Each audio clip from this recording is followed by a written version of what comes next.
Step into a world where jabs and hooks transcend physical combat, where stories of triumph and controversy intertwine like a relentless dance. The legendary fights between Muhammad Ali and Sonny Liston stand as towering pillars in sports history, their effect reaching well beyond the confines of the ring. What's the story behind the mysterious line that preceded Muhammad Ali and Sonny Liston's unforgettable encounters? Join us as we delve into this legendary fight. Liston was the world heavyweight champion at the time of the first Liston-Clay battle on February 25th, 1964, in Miami Beach, having knocked out former champion Floyd Patterson in the first round in September 1962. Liston and Patterson fought again 10 months later with the same result. Patterson was knocked out in the first round. Patterson's body trembles under the power of Liston's left-hand smashes. And here comes the final sequence in the knockout.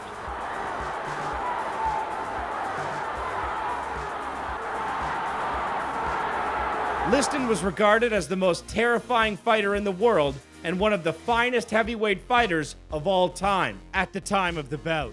With the Patterson victory, Liston had defeated 8 of the top 10 ranked heavyweight competitors, 7 of whom he had knocked out. Many people were hesitant to face him in the ring. The British champion, Henry Cooper, indicated he would be interested in a championship match if Clay won, but he would not fight Liston. Jim Wicks, Cooper's manager, stated, "We don't even want to meet Liston walking down the same street." Clay was a fast-talking 22-year-old nicknamed the Louisville Lip after winning the light heavyweight gold medal in the 1960 Olympics in Rome. He had incredible speed and reflexes, but he had been knocked down in earlier fights, including against Sonny Banks and Henry Cooper. Right on the bell. The bell has sounded. Many reporters disliked Clay, and by the time of the bout, he was a 7-1 underdog. 43 of 46 sports writers expected Liston to knock him out. After the two decided to fight, Clay began mocking and tormenting Liston almost immediately. I'll whoop you now. It's gonna take a good man to whoop me. You can look at me, I'm loaded with confidence. I can't be beat. I done had 180 amateur fights, 22 professional fights, and I'm good as a girl. He bought a bus and had the words, "Liston must go in 8" printed on it. On the day of the contract signing, he drove to Liston's house in Denver, awakening the champion with the press in tow at 3 a.m. and yelling, "Come on out of there. I'm going to whip you right now." Liston had recently moved into a white area and was enraged by the attention. Ali's outburst peaked at the morning of the bout at the pre-fight weigh-in physical. Before this, championship match weigh-ins had been predictable and uninteresting. Ali entered the weigh-in area holding an African walking stick and wearing a denim jacket with the words "Bear Huntin'" on the back. He started brandishing the stick and yelling, "I'm the champ. Please notify Sonny that I have arrived. Bring on the huge, ugly bear." Ali interrupted when Liston appeared. "Someone is going to die at ringside tonight," he said. "You're scared, you chump." Members of his entourage restrained him. When the first round's bell rang, the audience sat in nervous anticipation. For weeks, the focus on the fight's conclusion had been on Clay's ability to dodge Liston's lethal left hand. Those watching, in theaters and at ringside, were on the edge of their seats the entire first round, expecting Clay, a feather-footed, fluidly graceful man dancing around the perimeter of disaster, to slip or falter and be caught by one of Liston's vicious, brutal punches in an endless series. The crucial question was answered as the round came to a close. Liston could be tolerated. Clay, the braggart, who had provoked the champion into entering the first round in a frenzy, could smother, slip, and slide away from that wrath. Liston was not a superhero, as many had come to assume. He was a dangerous puncher, but Clay, a very calm and serene Clay when he entered the ring, was ready for him, and he was convinced that he would not be annihilated in the flash of a left hook. Clay danced, moved, and observed, doing what he had planned to do in the 5th Street gym. In the long, hot early afternoons there, he had practiced moving fast to his left, slipping left hooks by bending and shifting his head, avoiding rope damage by diving down and away, and sliding out of difficulty. All of this he did now. As the round progressed and Liston's hard surges yielded no discernible results, Clay put it to the test again, certain that his tactical approach was valid. He rushed to the offensive, stinging Liston with a quick left hand and crossing the right across the side of Liston's head as he did in his sparring sessions. That also worked. Clay was in command, even if it wouldn't be obvious for another round. And by the middle of the third round, another reality became clear. Sonny Liston was no longer the world heavyweight champion. He leaned against the ropes, looking at Cassius Clay through lifted gloves. His face had swollen due to a perfectly placed, drum-fast series of strikes that had sent him fleeing across the ring. His look was perplexed, astonished, and nearly terrified. The smug self-assurance that had allowed him to overwhelm his opponents in prior battles vanished. Clay was shouting at him from 6 feet away. "Come on," he said. "Come on, you bum." Liston shuffled off the ropes, pawing with his left hand, as Clay leaned in with the deft accuracy of a bullfighter laying banderillas.